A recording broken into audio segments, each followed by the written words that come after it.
Good afternoon and good morning, wherever you're joining us from. I'm David Linky. I'm the Managing Director at EduGrowth.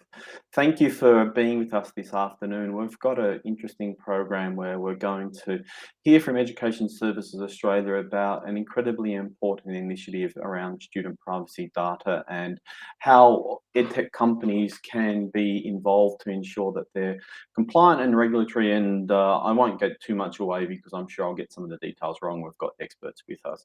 But before we begin, allow me to pause and acknowledge the traditional owners of the land upon which we meet. As we are gathered today physically dispersed across the country but connected virtually, I am personally coming to you from the land of the Bunurong, Boiwurrung and the Woiwurrung people of the Kulin Nations here in Victoria. And I pay my respect to the elders past, present and emerging, and especially acknowledge their unceded custodianship of the land, waters and culture across the country. And I acknowledge any Aboriginal people from any clans from across the country that are with us here today.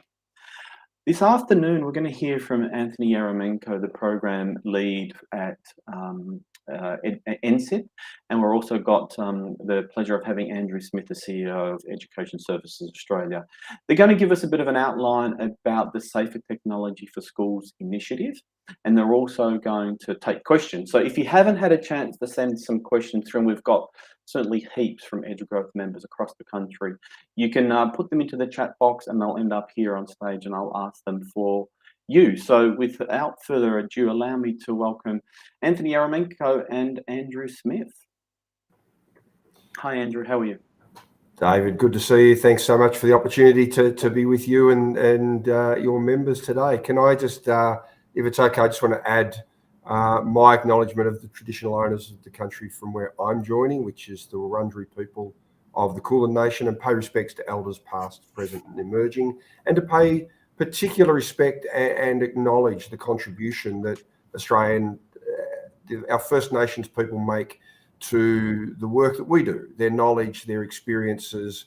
They're our first astronomers, first geographers, first historians, and we are grateful for the contribution they make to the work we do here at ESA. And for those who don't know who we are, let me just maybe start very briefly by giving you a bit of a sense of who ESA is and why it is that you might be hearing from us on this particular program. I know that there were some people who were part of a gathering a few weeks ago. So for those of you who've heard this before, I apologise, but I guess you're going to get it again. And maybe you missed something last time. So we are a company that was set up and are owned by the education ministers. So we're not a government agency. We are a not-for-profit company. The owners of our company are the 9 education ministers from across the states and territories and the Commonwealth. And the way we're governed is that those ministers then appoint a board. We have a board with a mixture of independent experts and nominees of different groups. And so essentially what we operate as I said, as a company. We're not a government agency. We're not funded as an agency would be. We work really closely, for instance, with ACARA, the Curriculum and Assessment Reporting Authority, AITSL, the Institute for Teaching School Leadership, as well as AERO, the Education Research Organisation. But we're not funded in the way they are. We earn our revenues through projects and services we deliver. And the kinds of projects that we deliver, I'll talk about in a moment to give you a sense of why we might be involved in this program. But essentially we're headquartered in Melbourne. We've got about 160 odd staff, and the sorts of things we do, you can see there. We deliver projects and we manage projects on behalf of government quite often. If we just jump to the next slide, thanks, Anthony. One of the key questions we often get asked is why? Why would Australia need an organisation like ESA? And hopefully this sort of thing will become more evident as we talk about this particular program that we're here to talk about today, the Safer Technology for Schools program.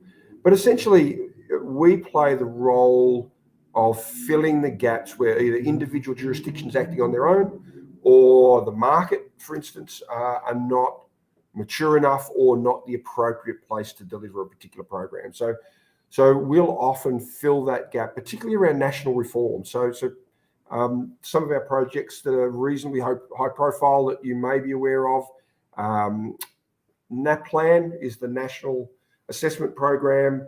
We operate and manage the platform, the digital platform that has allowed NAPLAN testing to go from a paper and pen test to an online test. So we do that on behalf of the Federation, rather than any one jurisdiction doing it themselves or a single market player dominating the market. We bring the best of what's available together to deliver that national program. We do a lot of work in the space of digital teaching and learning resources. We do a lot of curation of resources, but we'll also create where there's gaps. So again, our focus is on how we build and develop markets, rather than, as sometimes people believe, is we're somehow in competing with the market. That's not our role, and we don't compete with the market. What we do is we look to stimulate markets, partner markets, and vendors, so that there's a thriving edtech industry to support Australian schools and teachers. I think the other thing that sets us apart, I guess, is that because we're a not-for-profit, we're owned by ministers, we're directly accountable to the ministers. We're almost an honest broker in that respect. We're not. We've got 9 owners who we need to support. So we don't favour any one particular side of government or Commonwealth over states and territories, big states, small states. We're accountable to all of the ministers. So we have to behave in a way that is agnostic in that respect. So we do the stuff that it doesn't make sense for individual states to do on their own, and that's where this program, the Safer Technologies for Schools program, fits that remit. Anthony will talk in a bit more detail, but one of the key purposes of this program is that as states and territories think more carefully about privacy and information security, we hope that what this program will do is mean that you have to do things once rather than 8 times. That's a key idea behind what we're trying to do. So that's ESA. That's the role we play in the context that would sit around a number of the programs that we're involved in. But this particular one is the one that we really want you to be able to learn a little bit about today and to ask some questions about. So I'm just going to hand straight over to Anthony to let him talk a little bit about ST4S, and then we really welcome your questions and your feedback on how we can make the program successful once he's given you an overview of it. So thanks, Anthony. Thanks, Andrew, and just echoing Andrew's comments there, a big thank you to David and co for organising this session. It is a collaborative initiative. We do require or request vendors to participate voluntarily and to be part of this process. So thank you all for taking time out of your busy days to join us today and learn more about the Safer Technologies for Schools initiative. So what is it? It is a risk assessment framework. So we've developed a framework in consultation, collaboration by each of the states and territories. So all across Australia, the Catholics, the independent sectors, as well as the New Zealand sector. And that framework consists of an agreed set of assessment criteria across the domains of security, privacy, functionality, online safety, and interoperability. And what do we mean by that? So, for instance, when we ask about security, we have questions in there about, how do you protect your passwords? How do you ensure that data is safe at rest? How do you ensure it's safe on the wire?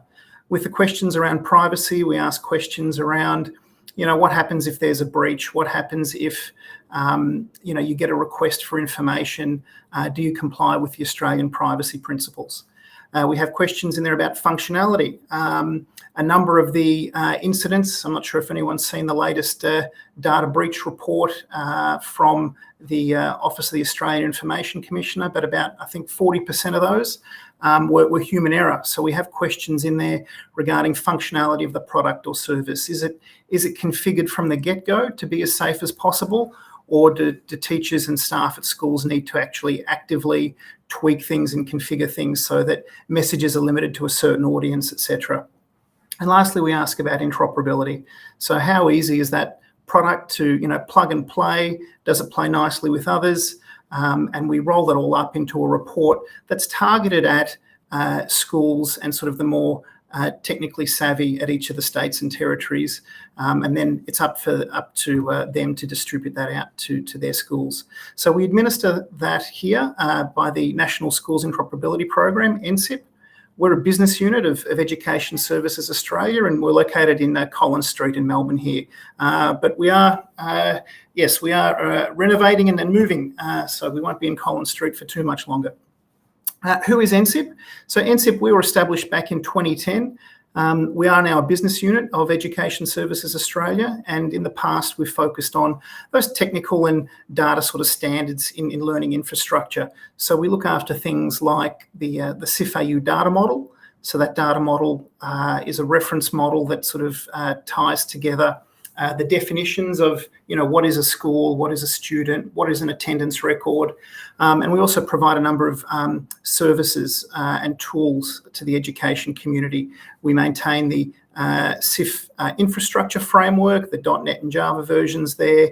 We provide services such as HITS, our hub integration testing service, and importantly, we also look after ST4S.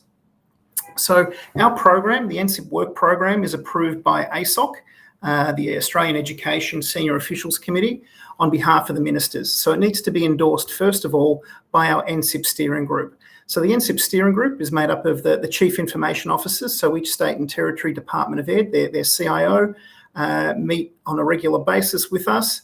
And we also have Catholic and independent sector representation, as well as the Department of Education, Skills and Employment, DESI, ACARA, and we also have the New Zealand Ministry of Education in that group as well.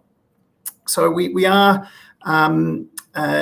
directly informed and guided by our NSIP steering group.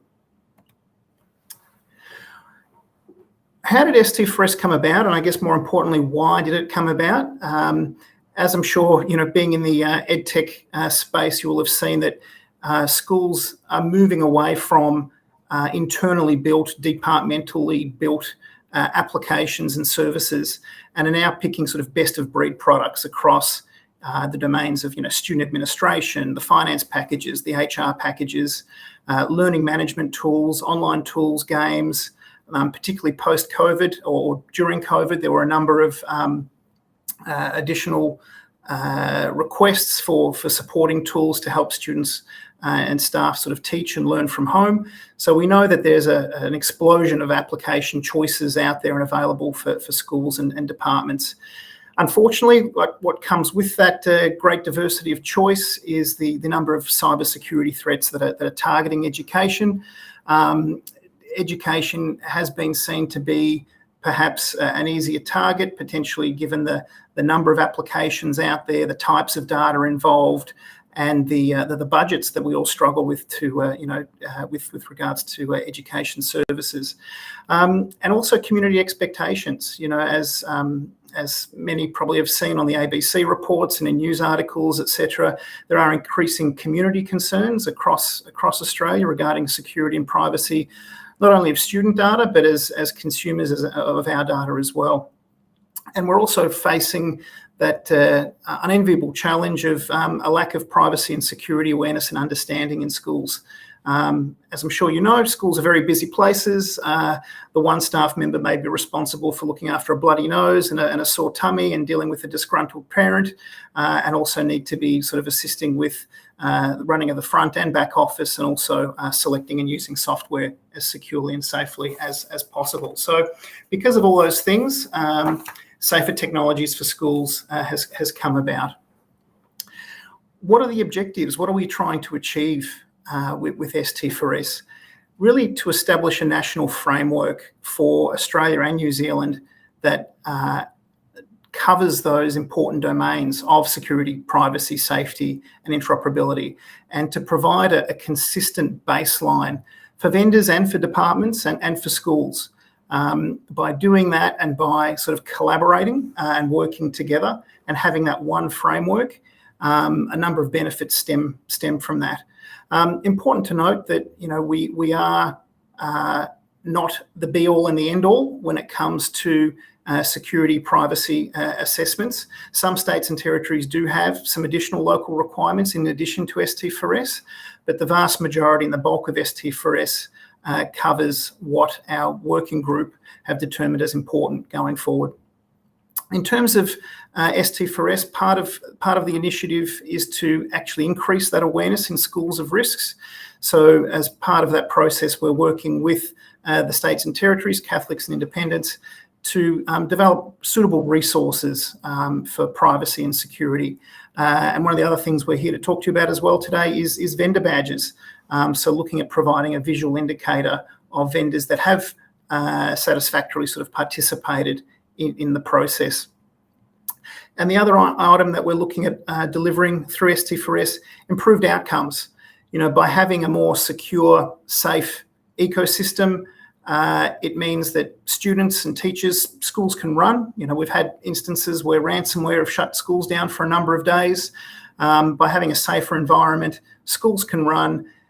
Schools, teachers, students can get access to the best tools that are available, and that all comes through from vendors actually being aware of what's requested in that framework, and also to be able to address gaps. So the assessment process, you'll find for those that have been through it, is a very collaborative process, and we go out of our way really to highlight to vendors where we have gaps in those controls, and I'll talk you through some more instances where we provide that feedback. Importantly, ST4S isn't a procurement framework as such. So the procurement decisions do occur at a school, sector, or department level and take into account local factors. We aren't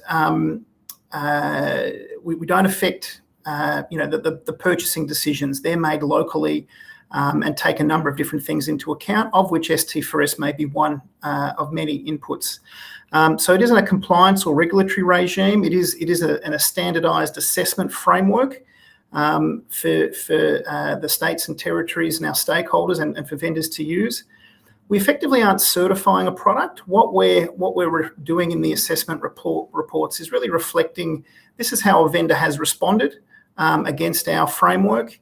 We do some technical checks and request some evidence documents, but really it's a reflection of a vendor's responses to those controls. And importantly, we can't take into account local context. So the securest, most safest product in the world, if used unsafely or inappropriately, can lead to all sorts of issues. It's like certifying that or assessing a Volvo and making sure that it's nice and safe. But if you put that in the hands of someone who's intoxicated or someone that doesn't have a license, all sorts of issues can ensue. In terms of who has participated in the program to date, we have had all sorts of vendors and products come through the process, from large multinational companies, national companies, companies offering products of various types, learning tools, student information system packages, web conferencing tools, electronic games, you name it, it's probably been through ST4S. And that sort of points to a framework that has steadily been enhanced through feedback from vendors, and that's an important part of the process when we're conducting the assessments. In terms of the progress to date, we have had over 200 products or services assessed through the ST4S assessment initiative. We've made a number of revisions to the ST4S assessment framework. Those revisions come about through a number of things, including changes to the underlying standards that we reference. So the latest Australian Cyber Security Centre, their information security manual, it was getting updated every 1 to 2 months. The last version, I think, was from March this year, but they provide all sorts of updates in terms of, patching requirements, and is it a critical or a severe? Does it need to be patched within 48 hours or 5 days? So we update the assessment framework to take those sorts of things into account. And also we have a working group that meet monthly, and that working group provide input and advice into current threats, breaches, incidents that they've experienced or are seeing on their, through their logging, and we take those sorts of things into account to make the framework as robust and as up to date as we can. And we also have new vendor offerings. New products come onto the market that might offer different sorts of functionality, and we need to take those sorts of things into account as well when we update the framework. We're still seeing about 30% of vendors that participate actually make improvements to their products or services. That may range from updating a privacy policy or their terms of use, through to introducing multi-factor authentication or increasing the complexity of their passwords. We've also had a commitment to complete an additional 120 assessments this next 22-23 financial year. So the steering group has, as part of our work plan, have requested that the work continue. Importantly, the capacity is there. So we have a monthly prioritisation process. We have capacity available. So for those that aren't aware, we have a readiness check tool, and that's available for all vendors to use to kick off and be the first sort of step in the process. So for those vendors that are on the call that haven't been involved, and I think when I had a quick look through, anywhere from 20% to about a third of the vendors that I believe are involved with EduGrowth have had or are part of, have completed or are currently participating in the ST4S assessment process. But if you're not aware, jump on to our website, st4s.edu.au. There's a readiness check link there, or you can type in that full URL. It's available to all vendors. There's no invitation required. What that readiness check will do will call out the really critical, crucial gaps between your control set and the current assessment framework. Once you've addressed those and worked through those, you can then submit those to us when you're ready. Okay, so that information stays with you until you're ready to submit. You submit that to us and to our working group, and then we'll prioritise and invite you to participate in a full assessment, which has some additional questions in there and require you to upload assessment details, evidence details. So in 3 steps, you can participate in this process right now. One of the other things we're also keen to do is actually formally establish a vendor reference group. We have had a number of vendor webinars and discussion sessions on the ST4S initiative, but this is something that we're quite keen to establish. We're currently working through the terms of reference for that group. And that group will largely be responsible for providing feedback and input into the assessment framework and the initiative. We've learned a lot from vendors. We've learned a hell of a lot in terms of what is real world on the ground versus what is theoretical. We've updated the framework to take that into account. We are learning all the time, and we're keen to make sure that vendors are an important part of that. So we're working through the membership structure of that, but it's something that we're keen to follow up with David and the team here about how we can get the right sort of members in that group. And we'd be looking for, once again, a variety of local vendors that are servicing just the Australian market, international vendors, large and small, different sorts of functionality offered to be part of that group and to help us ensure that the assessment framework continues to be as robust and practical as possible. One of the other things, based on the feedback we've heard, is that vendors are after some sort of indicator to the market that their products have successfully participated in the service. So we are introducing a vendor badge to make that sort of visually distinguishable. There'll be a public page where those products that have agreed to participate will be listed. So there'll be a way for schools and for others to easily reference that.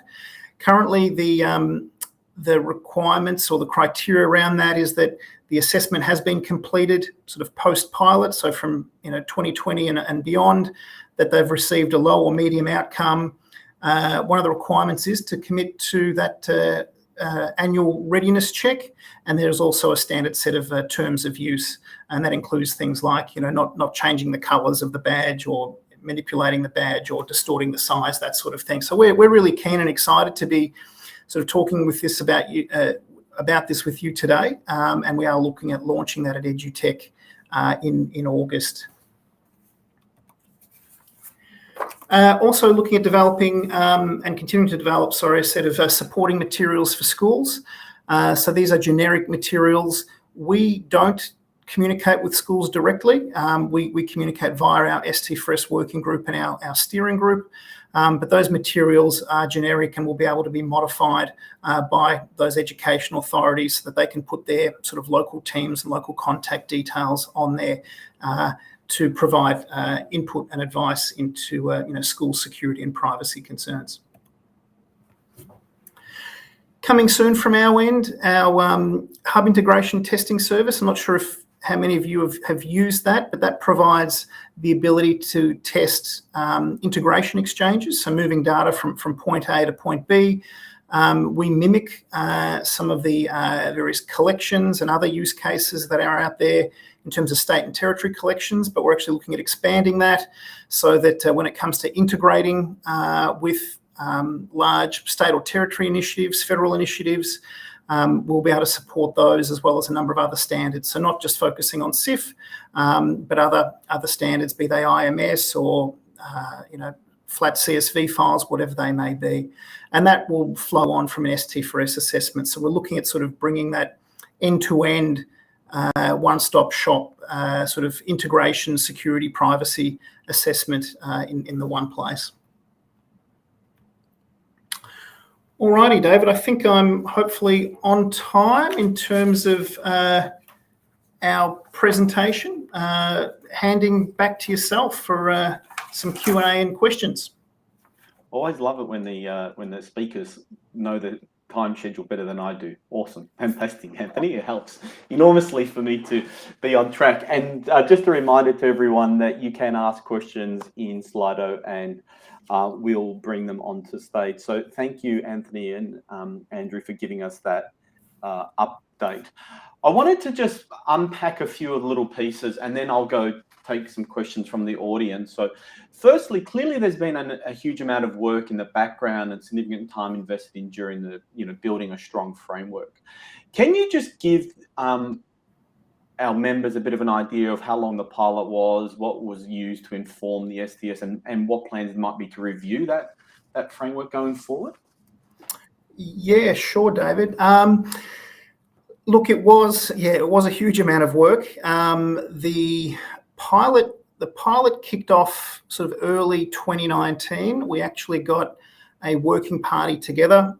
We sat down with all the local assessment frameworks and those that have been through those local assessment frameworks in each state and territory. There's a maturity there. Some were enormous, others were brief.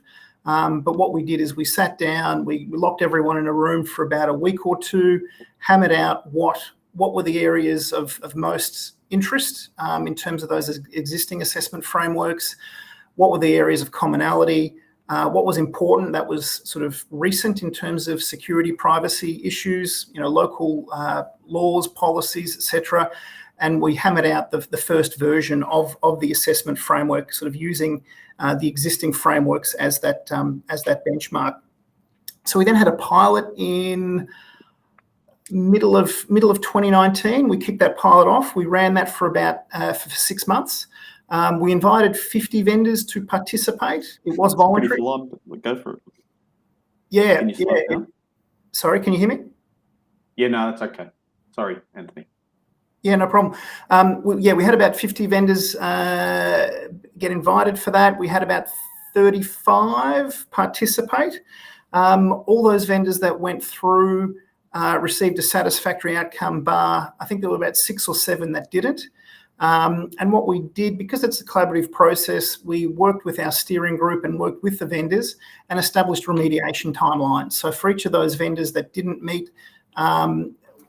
achieve that satisfactory sort of response, and it might have been that their versions of TLS were out of date, or they weren't requiring longer passwords than what was required. We worked with them, and over the course of the next 6 months, we actually brought all those vendors up to that level that was required there. The other important thing that we tested as part of that pilot was to make sure that we could land together as a nation on a commonly agreed to set of control questions and answers.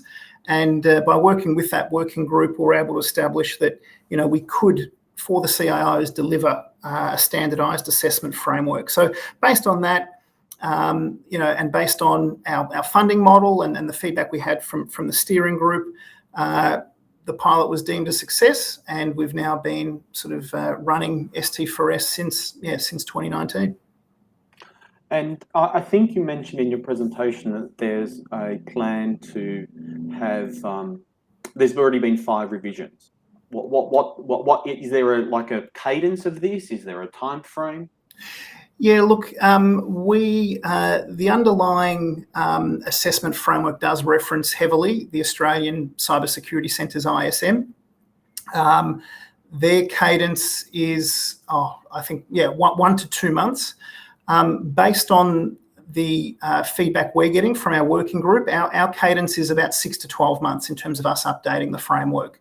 That takes into account the threats, risks, issues that our working group face, and also allows us to sort of roll together a number of the suggestions coming through from the ISM. Okay. I want to sort of move forward. I appreciate the detail and giving us a bit of an understanding of the amount of work that went in the background. I think the reality is EdTech companies are keen to ensure compliance with student protection regimes. And in my experience, it's top of mind for good EdTech executives. So I think that there's a general consensus that having a standardised process is a good thing.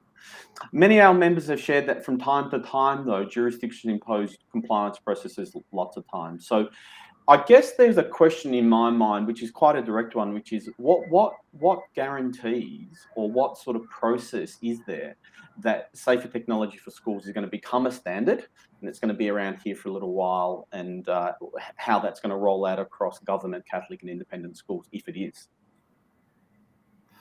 Yeah, good question, David. First off, we are a risk assessment framework, and we're developed, and it was developed based on that input from the NSIP steering group. So the CIOs, each of the states and territories, and they see ST4S as providing a really valuable service to them in terms of them not having to then, maintain and keep up to date their own local assessment framework. So it is a national baseline in terms of that those sets of controls, and in terms of things changing over time and those sorts of things, we have committed to keeping the assessment framework up to date, and ensuring that as part of this forum as well, that by us raising awareness that security and privacy are important, by having vendors involved in the process, and working with yourself and the members here, that the framework and what we're doing here is seen as delivering value, and that's been the record to date, in terms of from pilot till now. So I think we're on a very good, based on the track record, we're on very good ground. Okay. And what about can you comment on the government, Catholic and independent component? In terms of? Well, I guess I'm trying to understand is safer technology for schools going to be a standard that's going to be accepted or used or referenced by the non-government schools, is I guess the direct question. Yeah, I might jump in on that one. Sorry, Anthony, I'll just jump in if that's okay on that one. I think at the end of the day, David, as you know, every independent school will make up its own mind. They are that. Oh, you're supposed to give me a really simple answer, Andrew. No, I'd love to say I could, but I worked in the independent school for a while, sector for a while, and they would not want anything said other than the fact that they are independent and they will make their own decisions about whether they use ST4S or not. I think the Catholic sector is an interesting one because at diocese level and at different systemic structures, there's an opportunity for them to make broader decisions that might cover a broader range of schools. So the non-government sector is going to vary, but it'll vary in the same way that the different states do. So Anthony's made the point earlier that each state will have its own procurement framework and will slot this assessment into that procurement framework in a way that meets their policy objectives and their existing way of working. We hope that there'll be a level of consistency that it makes presents value for vendors to participate, and I think we're seeing that already. But it'll be individual jurisdictions or individual schools in the independence case. Thanks. As a nice segue to a question that we've got in various forms from members, and I'll summarise as following, is that we're starting to see some jurisdictions add safer technology for schools into their procurement processes. And I know it's not a procurement framework. What is the sort of medium and long-term plan with having safer technology for schools as a compliance bar for edtech companies that they'll need to cross before they can supply? Do you have any insight to that? I guess, David, just repeating the point that we're keen to, through initiatives like the ST4S vendor badge, make it desirable to participate in the ST4S assessment process. We can't make procurement decisions for each state and territory. That is certainly up to them. And the NSIP team at ESA, once again, it's a voluntary assessment process. We don't mandate it ourselves in terms of participation. But I think we've listened to vendor feedback that we've received to date that participation, satisfactory participation, should have some reward there, and certainly, having that participation badge, being as a way to be able to distinguish the products, will, hopefully provide that added incentive to participate. And so this really then, hopefully doesn't become a question or an issue going forward. I'll accept that, and I will say that we are hearing anecdotally that there are challenges around this at the moment, and I understand we're in a bit of a messy period between sort of individual jurisdictions having a certification or a risk assessment process, and then this national standard. So we are sort of hearing that at present, and I won't name jurisdictions or companies or products, but I'm sure that you're hearing similar things, because I think that there are some challenges where some states are wanting it, some states are thinking they want it, and some schools are not knowing how they use it, and there's all sorts of little comms challenges. But I note that you have a planned series of sessions across EduTech in August, which I think may help that cross-sectoral communication a little bit. I think Can I go? Sorry, David, I'm just going to jump in on that quickly too. I think that we've got to be realistic about what we can expect as well. I mean, we would, as much as we might all desire absolute consistency, this is the country that has different rail gauges, or did have, and it is a federation, and states and territories will make up their own minds about how they use things. Our desire is to bring some consistency to that and give as much certainty as possible, but there are always going to be variations. It's just, and there'll be local decisions that are made. So we think this is a big step forward, and will continue to be a big step forward, but we have to be realistic about how far we might collectively be able to go in terms of a nationally consistent way of procuring edtech products. I'm going to ask you a couple of rapid fire questions just about technical things, Anthony, just because I can answer a bunch of questions almost in the same sort of thing, which is the certification, or sorry, the risk assessment at the product level or the company level? It's at the product level, just simply because products do vary. We know a number of vendors or companies acquire other products as well, so the assessment is targeted at the product. You will find some questions just by the nature of a sort of holistic risk assessment that tie back to the company that sort of has developed or supports that product, but the actual assessment is at the product level. Okay. And so in theory, you could have a product badge that you issue certifying a company with 10 products, of which one is satisfactory and the others aren't, right? In theory, because you're doing assessment at the product level, right? That's right. It does make it tricky in terms of our guidelines, in terms of where that badge can and can't be displayed and how it's used. But yeah, it's not it's not a certification. It's an assessment. But that can be a situation where a vendor has 5 products that have been assessed and 5 that have not.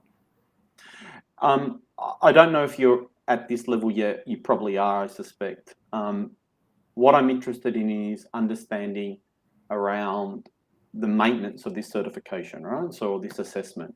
What's the time frame from a badge being issued to when it becomes essentially I don't know, what's it, out of date maybe? I don't know what the right term is, non-valid or whatever. Yeah. We are requesting that vendors complete a readiness check every 12 months after receipt of the badge to maintain that badge. There is a really detailed question here, and I'll paraphrase it. There's a whole bunch of questions which I will give you on notice, because some of them are really technical around question 27 and question 73, right? Like, I don't want to get bogged down in that. I think they're great questions, but I think they're probably best answered by you offline. Yep, sure. But there is a really technical question here, or a broader technical question, which is our understanding, the sector-wide understanding, and I hope you're getting the impression that there's a little bit of miscommunication, right? Like, what happens is there's sort of a bit of a Chinese whispers thing happening. So there is a perception that there are currently, I think you said there are 200 products that you've already certified, and you've got budget for 120 left in the next financial year. I think that's what you said in your presentation. Yep. So the sort of broad question that I have in twofold, which is, I think there would be many thousands of products. So how do you sort of get to that sort of, like, where do you get to the tipping point? How do you get to that tipping point? And then I guess the question is, if there's a maintenance process, how does that logistically even possibly happen within your current budget envelope? Look, great questions, David. We currently have capacity, so we are requesting any and all vendors to participate in the readiness check. The challenge is sort of getting that awareness out there, and we're hoping that through our discussions with EduTech, as well as some of the briefings that we've been doing to the Catholic and independent sectors, and encouraging all schools and anyone and everyone involved to actually go through that readiness check. We're wanting an uptick in vendor participation in the service. Okay. I'm going to go back to another question, which is we've sort of dealt with, but I think it's actually an important question I want to come back to, which is, I know that you can't set a standard, a federal Australia-wide standard, but one of the things that we're hearing or seeing in real practical terms is safer technology for schools plus. So you may have a jurisdiction adding their own questions on top. Have you been seeing such things? Look, we're aware that our working group is made up of security and privacy individuals nominated by their CIOs. We're aware that departments are quite large and diverse, and so we have had reports that, largely due to local timelines, we were aware that one state or territory had to sort of push ahead and get quite a few things assessed prior to a certain date being reached. We're aware of that happening, and what we in our best efforts, and certainly happy to discuss particular situations with any vendors affected, we do reach out to other states and territories or to areas within those departments just to make them aware that an assessment's been completed, or that person X in your own department is part of this group and should be able to provide that information on. So we have heard of those things, and certainly we're keen to, part of the value offering here is a reduced sort of compliance workload overall, not having to do the 8 assessments for each state and territory plus each Catholic and independent school. So we do help wherever we can, and certainly keen to, if there are particular vendors on this call that have challenges, certainly happy to help out where we can. Again, one of these Chinese whisper type issues, it may not be true, so therefore I'll ask you the question direct. There seems to be a perception that safer technology for schools assessment. Is that the right term? I want to get it right, so I want to use assessment the right term? Yep. It needs to be kept private and secret and can't be published publicly? Look, we to sort of I guess maintain the integrity of the assessment process itself. We have had some requirements around sort of usage of the results. We have had some requirements that we do detail these in the vendor guide regarding what can and can't be done with the assessment reports. For example, schools need to receive the ST4S assessment reports from their own local state or territory department. They can't receive those from the vendor directly. And that's because, we want that communication chain and that sort of governance and support process to come from the department itself. But certainly we think some of those questions and queries about secrecy, we've also need to sort of respect that we don't want vendor A to receive a copy of vendor B's report, and we also want to make sure that that the integrity of the program is kept consistent and maintained, and that's why the ST4S badging program will hopefully plug that hole that some vendors have identified with us. And so I know that it's on your roadmap. When is this badging coming out? The public launch will be in August. We're busy developing and finalising the various supporting materials. So August at EduTech is our kickoff. Okay. There is a great question here, which is sort of linked into something else that I was going to ask. So why don't we connect the two together and we can deal with it all at once? And that is, for those who've been around in EdTech for a while, we've seen regulatory and compliance models come and go from time to time. And I've certainly been in the sector for 20 years and I've seen these things come and go. And at some stage, though, there's any one of these frameworks that's had any sort of degree of longevity tends to result in a model where compliance costs are shifted from the agency to the company, right? So in this instance, from NSIP or ESA or the departments through to the vendors themselves. Have you got one, a comment on that, and two, if it's going to happen, what sort of time frame that looks like, and do you have any ideas of costs for that? So, Anthony, I'll jump in on this one just because I'm thinking about it from a policy point of view. Right now, the program is fully funded by states, territories, and the Australian government. There's no plans on their roadmap or ours for that to be any different. The comment about regulatory regimes coming and going, one thing that is not going away is privacy and information security. The interest in that is going up. The desire for young people to be safe in their classrooms and in their homes is very much on the radar. If a better mechanism than the one we've got comes along, then things will evolve. This program itself is already evolving, but right now it's fully funded, and the intention is that remains the case in terms of the way we work with our stakeholders at the moment. Okay, awesome. And I guess there is, I guess a comment and / a question as well.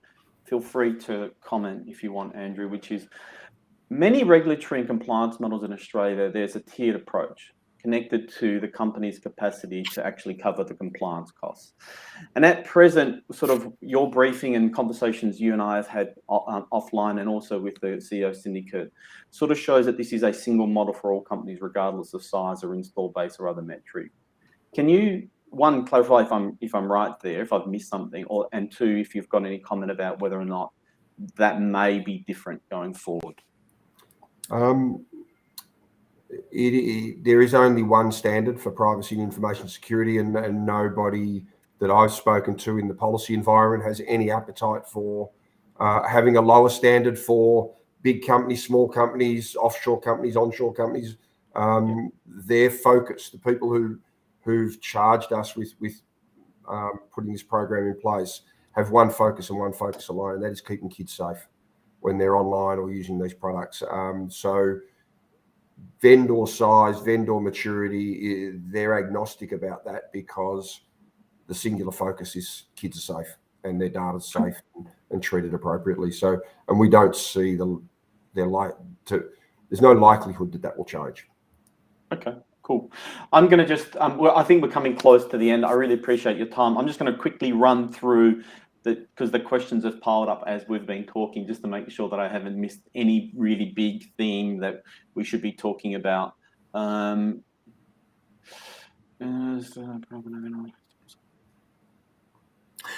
David, just while you do that. Yeah, go ahead. Sorry, I just wanted to say, look, in terms of the ST4S assessment framework, our experience as well in terms of running the program since 2019 is that 99.9% recurring of the vendors that we've dealt with are committed to security and privacy, and that's been, you know, a pleasant surprise and really encouraging to see. So I am grateful for those that have participated in the process, and certainly hope today that we get a few more vendors jumping on board and getting involved. Yeah, and actually, you know what, you've raised this. I feel like Tony Jones on Q&A now. I'll take it as a comment, but here's a great comment for you, right? It's not a question, but a statement. I'd like to say thank you for your work in raising standards and awareness of security and privacy. The ST4S assessment program is a fantastic first step, and I look forward to seeing how we can raise the bar. So the sector is aligned, right? Like the sector is aligned. There are some questions as you're getting them here about how to comply and how to facilitate and all those sorts of things. So I think we're on the same page here. I do have a question here, which I think we've answered, but I just want to go back and clarify, which is you're certifying the product, not the vendor, yet you've got vendor badges. And I think that just might be a language. It's going to be a product badge, right? Yeah, that's correct. It is a product badge. So for that particular product, a badge, you know, there are a few other criteria that need to be fulfilled, but yes, it's a product badge. I think this again is a sort of technical question, which may be best answered offline, but it is a question that I will ask, which is there a automated process within the departments that you're aware of that they can give the latest assessment as opposed to any assessment? And the question, I guess, is related to if I've been assessed and it's a 12-month assessment. So I've been assessed in 2020, let's say, in the pilot. Yep. And now it's 2022. What mechanism internally within the departments that are issuing these reports, because ultimately the vendors aren't themselves, is there to make sure that the latest assessment is being provided? I'd have to check in. So we provide the reports to the departments and they then distribute them to their schools. So we have processes in place and we will, in terms of the badging, to send reminders and issue reminders to vendors to undertake the readiness check again. In terms of departments communicating out with schools about the latest version of the report. So we're saying that I've issued a report in 2020 and now it's 2022 and the vendor's gone through again and that report hasn't gone out. I'd have to check with the individual departments as to how they manage that. And that could be something that we can feed back to you with a couple of other questions as well, Anthony, because I think it's in everyone's best interest to support a seamless process here, because I think the overall flavour of what I'm getting are quite technical questions around certain questions and aspects. And as an overall statement, I think the EdTech vendors, as I said, I think the good EdTech executives really do see the need to have safer technology for schools and making sure that there's a clear framework and all of those things. So we have alignment there. So at that end, what I will do is I'll take some of these questions and I'll feed them through to you, Anthony, so that we can get those questions back. There's been a great suggestion, which we'll take as a comment, which was, why can't the vendor have a link already on a NSIP website or Safer Technology for Schools website that links to the latest version of the report, because that would help them facilitate that. Not that I'm suggesting that procurement departments and education departments are overwhelmed, but occasionally things can get lost, and there's a benefit for them doing that. So we'll make some sort of recommendations as well. That'd be great, because we can take that back to our working group. And once again, anything in this security privacy space has to be a collaborative effort. So we're very keen to take that feedback on board. Awesome.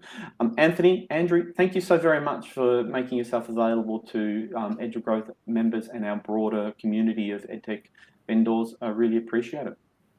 Thank you for the opportunity. We always enjoy coming together with the vendors and having a conversation. So look forward to doing it again before too long. Great. Thanks very much.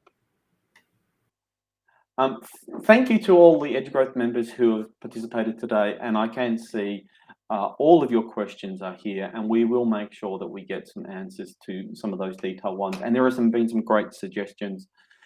As a next step of this, EduGrowth is going to put together some notes about safer technology for schools, and we'll share that widely and ask people to comment, because we think that it's important as a sector to have a single voice and to try and provide some sort of path forward to help everyone with these things. So thank you all for coming.